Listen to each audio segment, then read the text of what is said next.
جی بسم اللہ الرحمن الرحیم. دل سے جو بات نکلتی ہے اثر رکھتی ہے، پر نہیں طاقت پرواز مگر رکھتی ہے. ماشاءاللہ اتنے زبردست کردار کے غازی، گفتار کے غازی اسٹیج پہ موجود ہیں.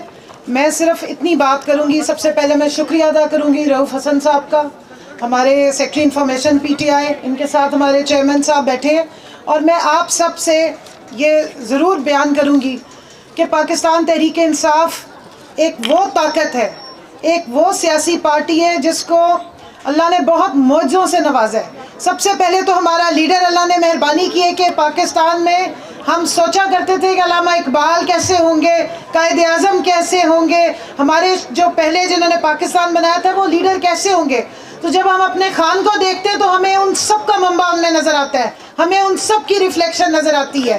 لیکن ایک اور جو اللہ نے ہمارے پہ بڑی مہربانی کی ہے، پاکستان تحریک انصاف کا ورکر، میں کہتی ہوں کہ اس کا کوئی مول ہی نہیں ہے. اس جد و جہد میں جس طرح ہمارے ورکر نے، جس طرح ہماری خواتین نے، جو آپ کا کردار ہے، میں آپ کو سلوٹ پیش کرتی ہوں. جس جگر کے ساتھ یہ لڑے ہیں اس آزادی کے لیے، اپنے ملک کے لیے، اپنی حقیقی آزادی کے لیے، جتنی انہوں نے قربانیاں دی ہیں، خاص کر ہماری خواتین نے، ہماری یوتھ نے، تو میں سمجھتی ہوں کہ خان صاحب کا وہ پیغام جس کا ذکر ہم علامہ اقبال کی زبان میں کرتے ہیں کہ خرد کو غلامی سے آزاد کر، جوانوں کو پیروں کا استاد کر، خان نے وہ آپ کے اندر امنگ جگا دی ہے. اس نے خرد کو غلامی سے آزاد کر دی ہے. اب صرف حقیقی آزادی حاصل کرنی رہ گئی ہے. اور جو یہ سب بیٹھی ہے لیڈرشپ ہماری، میں ان کو سلوٹ پیش کرتی ہوں جنہوں نے خان صاحب کی غیر موجودگی میں، جب وہ جیل میں تھے اور ہم سمجھتے تھے کہ پتہ نہیں، ہمارے دشمن سمجھتے تھے کہ اب یہ پارٹی کیسے چلے گی، سلوٹ ہے ان سب کو کہ انہوں نے یہ پارٹی چلائی، اس کو الیکشن تک پہنچایا.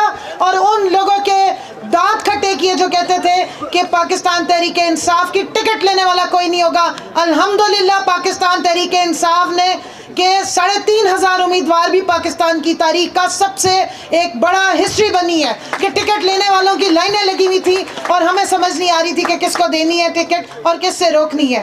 اور آج اگر پاکستان تحریک انصاف اس لیول تک پہنچی ہے کہ ہمارے جنہوں نے ہمارے خلاف سازشیں کی، جنہوں نے ہم پہ ظلم و ستم ڈھائے، ان کو سمجھ نہیں آ رہی کہ اس عوام کو اور اس پولیٹیکل پارٹی کو کیسے روکنا ہے، تو اس کی وجہ یہ پاکستان تحریک انصاف کا ورکر اور یہ قیادت ہے.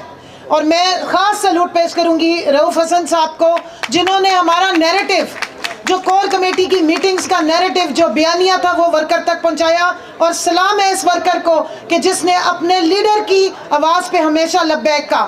صرف یہ بتاتی چلوں کہ ہمارے لیڈر کوئی اپنی ذات کی لڑائی نہیں لڑے. اللہ نے ان کو سب کچھ دیا ہوا تھا. وہ صرف اور صرف اس عوام کی آزادی کی، اس ملک سے غربت کے خلاف جہاد لڑے، جہالت کے خلاف جہاد لڑے.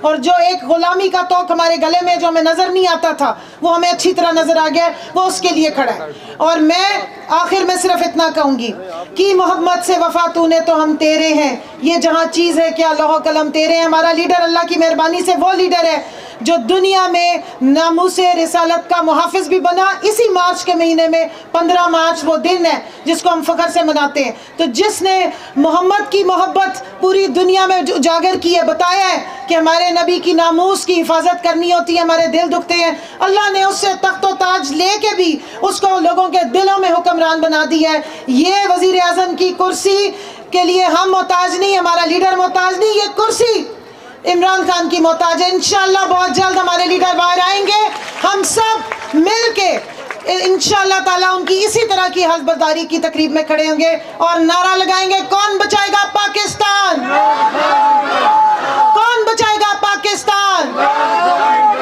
پاکستان. بہت بہت شکریہ جی.